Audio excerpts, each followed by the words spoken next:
శ్రీమాత్రే నమ. జయ గురు దత్తాత్రేయ నమ. ఈ వీడియోలో మనం కర్కాటక రాశి వారికి జూలై నెల మాస ఫలితాలు తెలుసుకుందాం. ఏ రాశి వారికైనా ఆ రాశి యందు ఒక శుభగ్రహం ఉండడం వల్ల మంచి మంచి అవకాశాలు రావడం జరుగుతూ ఉంటుంది. లాభస్థానంలో ఒక గ్రహం ఉండడం వల్ల ఆ గ్రహం యొక్క కారకత్వాల ద్వారా జాతకుడికి సమయానికి సహకారం, ధనం లభించడం జరుగుతూ ఉంటుంది. అలాగే ధనస్థానంలో గ్రహాలు ఉండడం వల్ల జాతకుడు స్వయం కృషితో ధన సంపాదన చేయడానికి అవకాశం ఉంటుంది. సంపాదించిన ధనాన్ని దాచుకోవడానికి కూడా ధనస్థానం బలంగా ఉండాలి. ఇవన్నీ మరి ప్రస్తుతం కర్కాటక రాశి వారికి రావడం జరిగింది. రాశి యందే బుధగ్రహ సంచారం సుమారుగా ఈ నెలంతా కూడా సంచరించడం జరుగుతుంది. జూలై 18వ తారీఖు నుంచి వక్రగమనం కూడా పొందడం వల్ల శుభగ్రహం వక్రగమనం పొందినప్పుడు విశేషమైనటువంటి బలవంతుడు అవుతూ ఉంటాడు. దానివల్ల మీకు బుధుడు కారకత్వాలైనటువంటి వ్యాపార సంబంధించిన అవకాశాలు విశేషంగా రావడం జరుగుతూ ఉంటుంది. అలాగే విద్యార్థులకి వారిలో ఉన్నటువంటి మేధస్సుకి తగినటువంటి గుర్తింపు రావడం జరుగుతూ ఉంటుంది.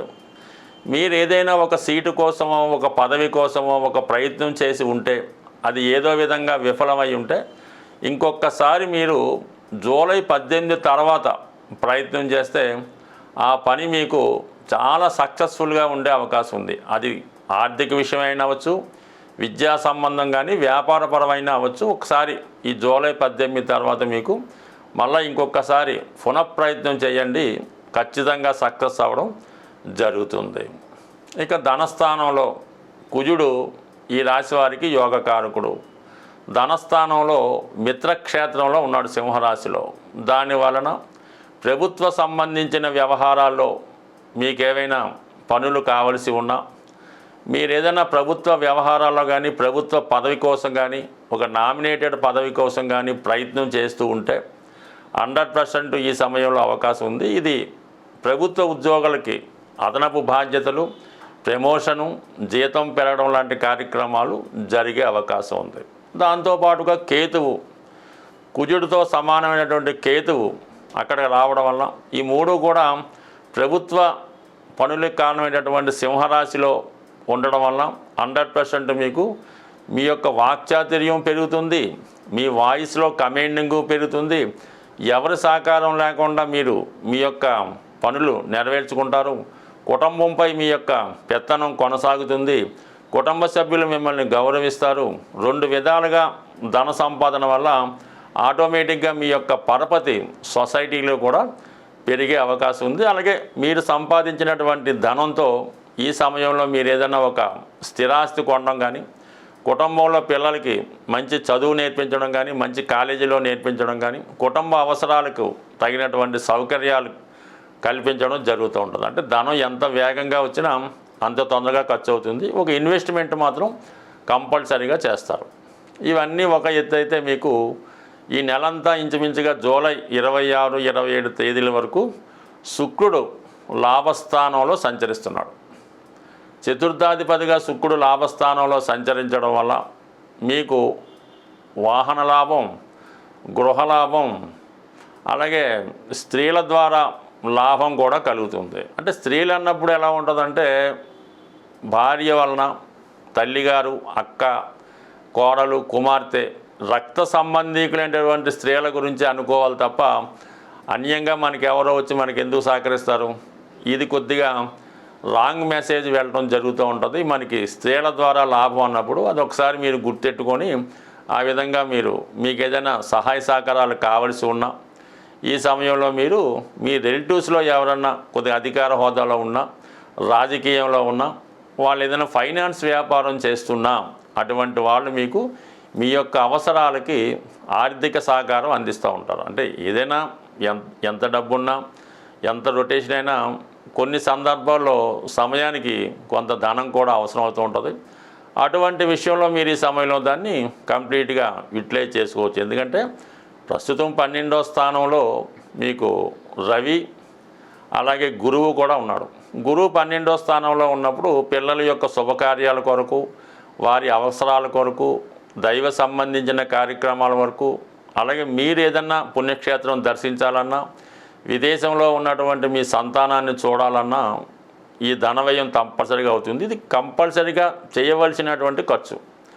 అలాగే రవి ధనాధిపతిగా 1000 స్థానంలో ఉండడం వలన కుటుంబ సభ్యుల అవసరాల కొరకు, కుటుంబంలో పెద్దల యొక్క ఆరోగ్యం కొరకు కానీ, వారి యొక్క మందులు వగైరా వాళ్ళ మెయింటెనెన్స్ కొరకు కానీ చేయడం, అలాగే ప్రభుత్వానికి చెల్లించవలసినటువంటి పన్నులు, జిఎస్టీ, సిఎస్టీ వగైరా వగైరా చెల్లించడం, ఇవన్నీ కూడా మీ కర్తవ్యంగా ఖర్చులు కూడా ఉన్నాయి. కాబట్టి ఇవన్నీ కూడా మీకు కంపల్సరిగా అటు ఫైనాన్స్ పరంగా జూలై నెల మీకు చాలా అనుకూలంగా ఉంటుంది.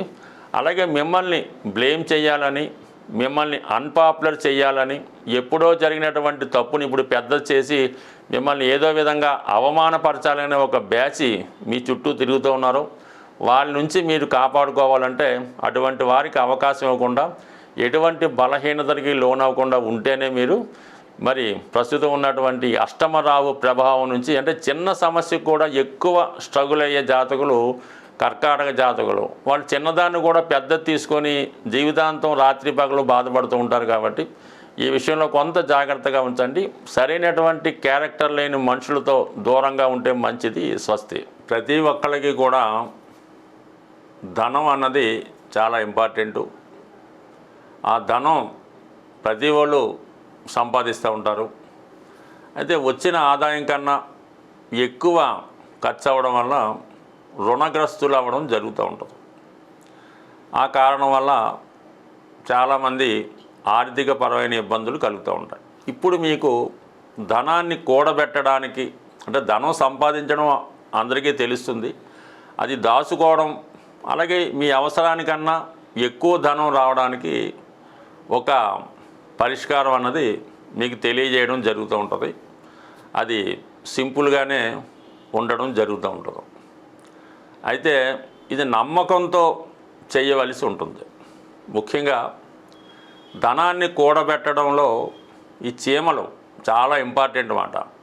అవి ఏం చేస్తాయంటే ఎక్కడన్నా ఆహారం దొరికితే మొత్తం అంతా ఒక చోట దాచుకుని, ఎందుకంటే వర్షాలు వచ్చినప్పుడు దానికి పనిచేస్తుందని. కాబట్టి మీరు చీమలకి ఆహారం వేయవలసి ఉంటుంది.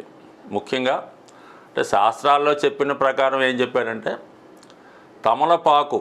తమలపాకు తీసుకొని దాని మీద ఒక నెయ్యి అంటే తేనె వేసి చీమలు ఉన్న చోట పెట్టడం జరుగుతుంది. ఇప్పుడు ఆ విధంగా కాకుండా మీరు డైరెక్ట్గానే పంచదార, బియ్యం పిండి కలిపి ఈ చీమలకి ఆహారంగా వేయడం వల్ల, అది ఎప్పుడు చేయాలి, మనం మంగళవారం చేయవలసి ఉంటుంది.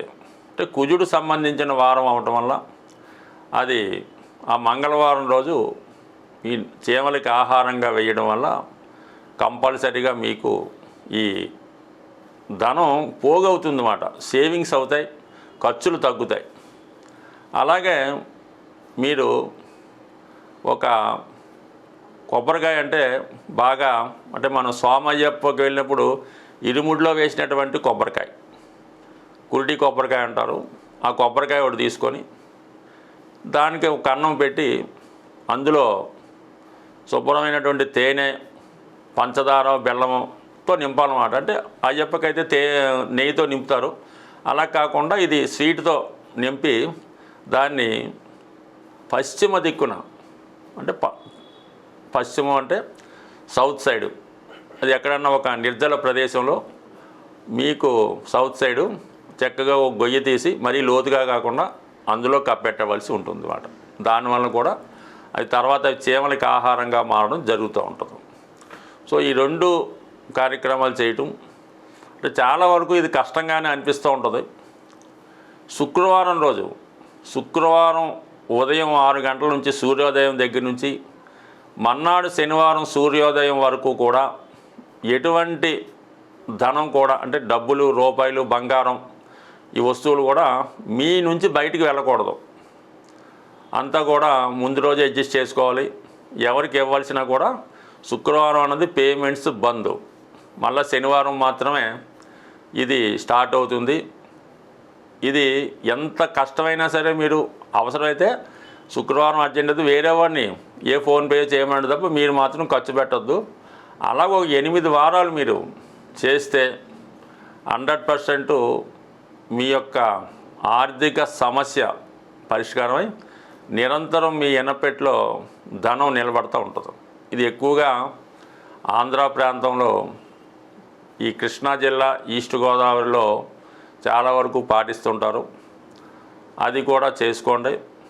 దాని తర్వాత ఏంటంటే వీలైతే శుక్రవారం రోజు కనకదార స్తోత్ర పారాయణ, లక్ష్మీ అష్టోత్తరం, శ్రీ సూక్తం చదవడం, స్త్రీలని అంటే మీ కుటుంబంలో ఉన్నటువంటి స్త్రీలని ఏదైనా పండగలు అది వచ్చినప్పుడు ముఖ్యంగా ఆడపడుచులకి పిలిచి వాళ్ళకి ఈ చీర సారే లాంటివి పెట్టడం జరుగుతుంది.